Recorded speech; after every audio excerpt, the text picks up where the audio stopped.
Based on 2012 numbers, it would take 40 years worth of blacks killed by police to equal the total number of blacks murdered by other blacks in a single year. Less than 400 people a year are killed by cops. 61% of them are white men. 32% are black males. Black men are not killed out of proportion when you consider they're much more likely to interact with police.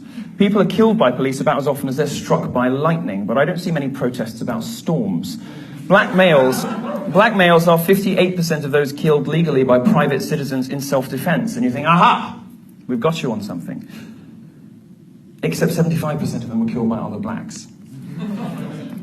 FBI statistics on murder lay bare the real threat to black lives in America, and that is other blacks. Black men are about 6.5% of the US population, but they commit 52% of all murders. That has dipped to about 40% in recent years. Black men overwhelmingly murder other black people, and white people overwhelmingly murder other white people. So just like abuse and harassment on the internet, this isn't really a racial issue like that isn't really a gendered issue. Looking at overall violent crime, blacks are 27% more likely to attack whites than vice versa, and 8 times more likely to attack Hispanics. This is the shocking number I hope you take away from my visit.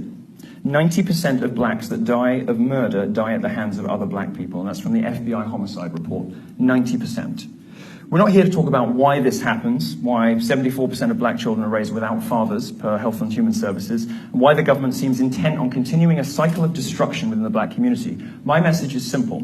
Black lives don't matter to Black Lives Matter. If they did, they'd be confronting these issues instead of ignoring them completely.